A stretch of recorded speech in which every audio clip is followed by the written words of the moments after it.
Bonjour mes chers, voilà je suis de nouveau avec une nouvelle capsule vidéo, bien sûr intitulée la phrase interrogative, la première partie. Donc on va essayer de définir à quoi sert la phrase interrogative. La phrase interrogative sert à poser une question. Donc la question, ça peut qu'il soit une question directe ou indirecte. Donc si la question est directe, normalement le locuteur pose lui-même la question. Mais si on parle d'une question en direct, alors il s'agit d'une question qui est rapportée par une autre personne. Alors, le premier cas, c'est la question simple. La question simple porte sur toute la phrase. La réponse est oui ou bien non. Donc, lorsque je parle de la question simple, normalement ici, si la réponse est par oui ou non, je suis dans une question fermée. On peut poser la question avec trois manières possibles. Donc la première manière, c'est avec est-ce que. Et lorsque je dis est-ce que, normalement est-ce que doit être suivi d'un sujet et d'un verbe, bien sûr, et plus un point d'interrogation. Alors, et dans ce cas-là, je suis dans un langage courant ou bien dans un langage standard. On peut l'appeler même un langage fréquent. Alors, voilà, vous avez deux exemples devant vous. Est-ce que vous parlez français? Donc, tout simplement, je peux répondre par oui. Est-ce que Pierre fait du sport? Non. Donc, voilà. Donc, on dit que c'est une question fermée. Alors, une petite remarque. Lors de la transformation d'une phrase déclarative en une phrase interrogative, la phrase ne subit aucun changement sauf l'ajout du mot interrogatif est-ce que et le point d'interrogation bien sûr à la fin de la phrase. Alors la deuxième manière c'est ce qu'on appelle l'intonation, donc l'interrogation avec intonation. Donc lorsque je dis l'intonation, ça veut dire que je dois lever ma voix. Donc la voix, on dit que la voix montante. Alors, et dans ce cas-là, c'est tout simplement, je garde la phrase déclarative telle qu'elle est et j'ajoute le point d'interrogation, mais je dois lever ma voix pour que la personne avec qui je parle sache qu'il s'agit d'une question et il doit normalement me répondre. Alors, vous avez bien sûr deux exemples. Vous parlez français? Donc là, comme vous voyez, je lève ma voix. Pierre fait du sport? Donc toujours, je lève la voix, bien sûr, pour montrer à qui je parle qu'il s'agit d'une question. Et dans ce cas-là, je suis dans un langage familier, bien sûr, un langage qu'on peut utiliser avec les proches, les amis, les copains, les copines, et ainsi de suite. Donc la même chose, une deuxième petite remarque, lorsque la transformation d'une phrase déclarative en une phrase interrogative, la phrase dans ce cas-là, bien sûr avec l'intonation, ne subit aucun changement sauf l'ajout du point d'interrogation, bien sûr à la fin de la phrase déclarative. Donc il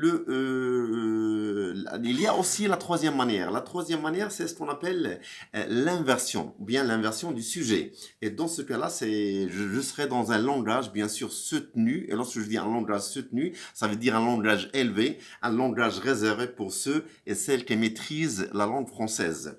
Donc normalement, l'interrogation, ça se fait bien sûr avec l'inversion. Ça veut dire que je dois inverser bien sûr le verbe avec un pronom sujet. Donc là, et il doit normalement placer après le verbe ou bien après l'auxiliaire, si je suis dans un temps qui est composé. Alors, voilà deux exemples, bien sûr avec un temps simple et le deuxième avec un temps composé. Alors, aimez-vous ce chanteur? Donc là, comme vous voyez, là j'ai inversé, bien sûr. Deuxième exemple, avez-vous vu ce chanteur? Là, comme vous voyez, j'ai un ton, bien sûr, un ton qui est composé. D'accord? Alors, quand la question est négative, dans ce cas-là, je dois faire attention. Quand la question est négative, on ne répond pas par oui. Parce que lorsque je réponds par oui, ça veut dire que je nie. D'accord? Je ne confirme pas. Alors, dans une phrase interrogative, on ne répond pas par oui. Lorsque vous dites oui, vous niez l'action ou la situation. Alors, pour confirmer, vous devez répondre par si. Exemple, vous n'êtes pas venu hier? Si vous répondez par oui, c'est-à-dire vous n'êtes pas venu. Alors, Mais si vous répondez par si, alors c'est-à-dire que vous êtes venu, bien sûr, à la cérémonie, ou bien à la fête, ou bien à une rencontre. Alors, vous devez mettre l'accent, on doit mettre l'accent bien sûr sur quelques remarques que vous devez retenir. Alors, il ne faut pas dire est-ce que il ou bien est-ce que elle. Dans ce cas-là, nous avons bien sûr la rencontre de deux voyelles, donc on est obligé de supprimer la première voyelle et mettre à sa place bien sûr là l'apostrophe et on dit tout simplement est-ce qu'il ou bien est-ce qu'elle. Normalement, à la troisième personne du singulier, on est obligé d'ajouter un T ou bien d'intercaler un T entre deux traits d'union après un verbe terminé par un E ou bien par un A. On va essayer de voir. Alors, nous avons une phrase déclarative qu'on va transformer bien sûr en une phrase bien sûr interrogative. Amine ferme la porte. Donc normalement, si je veux inverser, qu'est-ce que je dois dire? Amine ferme-t-il la porte? Donc là, comme vous voyez, j'ai intercalé un T entre deux traits d'union. Pourquoi? Parce que nous avons la rencontre de deux voyelles. Le verbe se termine avec un E et bien sûr, il y a le I après le T. Donc la rencontre de deux voyelles, je suis obligé d'ajouter un T entre deux traits d'union. Si le verbe aussi se termine par un A, donc je suis obligé d'intercaler un T entre deux traits d'union. Il va au marché, donc là c'est une phrase déclarative, je vais la transformer en phrase interrogative et je vais dire tout simplement va-t-elle au marché?